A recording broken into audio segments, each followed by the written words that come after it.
வணக்கம் மக்களே, welcome to our channel cricket bonds 18-7. 11 பேர் கிடைச்சாச்சு. Team ready. Match start.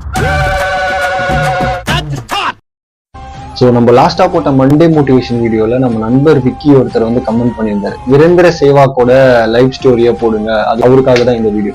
இந்த வீடியோக்குள்ள போறதுக்கு முன்னாடி ஒரே ஒரு விஷயம் தான் சொல்லணும். அதாவது நம்ம லைஃப்ல நம்ம டெய்லி வந்து ஏஞ்சிக்கிறோம், பல் தேய்க்கிறோம், குளிக்கிறோம், ஒர்க் போறோம், இல்லை ஸ்கூல் காலேஜஸ் போறோம், ரிட்டர்ன் வரும், டெய்லி அதே ரிப்பீட் ஆயிருக்கும்போது இப்படியே போயிட்டே இருக்கும்போது திடீர்னு ஒரு நாள் எல்லாத்தையும் நிறுத்திட்டு நம்ம லைஃப்ல என்ன நடக்குது, நம்ம திருப்பி ரீவொர்க் ஸ்டார்ட் பண்ணணும், நம்ம விட்ட இடத்த பிடிக்கணும், இல்ல புதுசா பில்ட் பண்ணணும் அப்படின்னு நினைப்போம் பாத்தீங்களா. அந்த மாதிரி ஒரு ஸ்டோரி தாங்க வீரேந்திர சேவாக். இவரோட லைஃப் படிக்கும் போது ஒரு டாமினேட்டிங் ஒரு பெர்ஃபார்மன்ஸுங்க. ஏன்னா இந்தியன் டீம்ல வந்து யாருமே வந்து இந்த மாதிரி கிடையாது. தவானும் வந்தாரு, தவானும் நல்ல பிளேயர் தான், அவரை குறை சொல்லல. தவான் நெக்ஸ்ட் எத்தனை ஒரு 10-15 ஜென்ரேஷன் வந்தாலும் இவ்வளவு மாதிரி ஒரு ஓப்பனர் வந்து கிடைக்கவே மாட்டாங்க. ஸோ அந்த மாதிரி இருந்ததுங்க அவர் பர்ஃபார்மன்ஸ். அண்ட் அவர் இந்தியா கோசம் பண்ணது கொஞ்சம் நெஞ்சம் இல்லைங்க. வீரேந்திர சேவாக் 20 அக்டோபர் 1978 பிறக்கிறார். இவர் பாத்தீங்கன்னா ஒரு ஜாக் ஃபேமிலியில நியூ டெல்லியில தான் வந்து பிறக்கிறார். அண்ட் இவரோட குழந்தை பருவத்தை வந்து ஒரு ஜாயிண்ட் ஃபேமிலியில தான் வந்து வாழ்றாரு. அதாவது இந்த சித்தி, சித்தப்பா, அண்ணா, தம்பி, தங்கச்சி, அண்ணி, இந்த மாதிரி ஒரு ஃபேமிலியில தான் வந்து இது பண்றாரு. அவர் 7 மாசமா குழந்தையா இருக்கும் போதே வந்து அவர் அந்த கிரிக்கெட் மேல இருக்கிற அந்த ஆர்வம் எப்படின்னா அந்த பொம்மையவே தூக்கி போடுவாரா, போய் எடுப்பாரா அப்படின்னு அவங்க அப்பாவும் வந்து ஒரு பேட்டியில சொல்லியிருக்காரு. சரி, ஓகே, அவர் வந்து கிரிக்கெட்ல இவ்வளவு ஆர்வமா இருக்காரு, அதெல்லாம் வந்து அப்புறமா குழந்தையா இருக்கும்போது நமக்கு எதுவுமே தெரியாது. அவரோட ஸ்டார்டிங் அந்த டொமஸ்டிக் ஸ்டேஜ்ல நார்த் ஜோனை ரெப்ரசென்ட் பண்ணி துலீப் டிராஃபில விளையாடுறாரு. அப்படி விளையாடும் போது டாப் போறாரா 5வது இடத்துல நிக்கிறாரு. சரி, ஓகே, இதுல ஆடிடலாம் அப்படின்னு அண்டர் 19ல போடுறாங்க சவுத் ஆப்பிரிக்கால. அங்கேயும் சும்மா இல்லைங்க, 2 செஞ்சுரி வச்சு 7th பிளேஸ்ல வந்து நிக்கிறாரு 27 ஆவரேஜ்ல. இந்த பையன் நல்லா விளையாடுறானே, இவனை கொஞ்சம் பின்னாடி இறக்குறத விட்டுட்டு முன்னாடி இறக்கி பார்க்கலாம், இவன் எப்படி ஆடுறான் அப்படின்னு வந்து இங்கிலாந்துல அவரை ட்ரை பண்ணி பாக்குறாங்க. அப்படி ட்ரை பண்ணி பார்க்கும்போதுதான் ரஞ்சி டிராஃபில 187 ரன் அடிக்கிறாரு.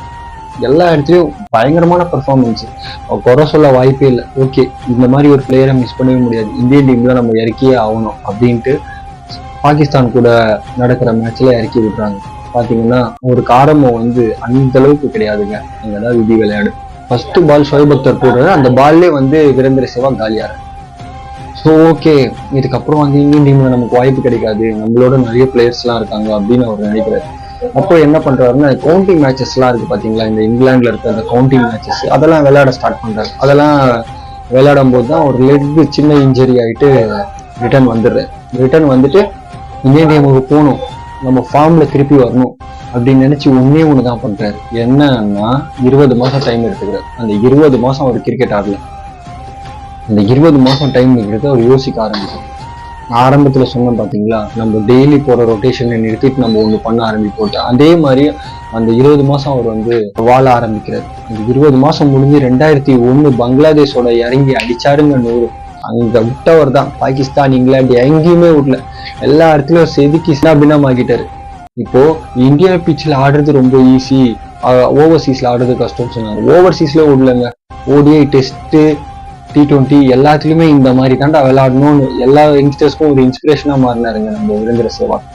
ஸோ அதே மாதிரி தாங்க 2002ல பாத்தீங்கன்னா நம்ம ஏசியா கப் அடிச்சிருப்போம், 2007ல T20, 2011ல வேர்ல்ட் கப். ஸோ இதுக்கெல்லாம் ஒரு முக்கியத்துவமா இருந்தவர் தான் இருந்தது. உங்களுக்கும் இதே மாதிரி ஸ்டோரிஸை சொல்லணும்னா நீங்க ஜஸ்ட் கமெண்ட்ல பதிவு பண்ணுங்க. And subscribe to cricket bonds 18-7. Hi, உங்க கிரிக்கெட்ல இன்ட்ரெஸ்ட் இருக்கு அப்படின்னா மறக்காம cricket bonds 18-7 YouTube channel subscribe பண்ணுங்க. Kutta bro and Naveen bro இவங்க தான் அந்த சேனலோட ஓனர்ஸ். ஸோ அவங்க வீடியோஸ் நல்லா இருக்கு, நானே பார்த்துருக்கேன். ஸோ மறக்காம சப்ஸ்கிரைப் பண்ணுங்க.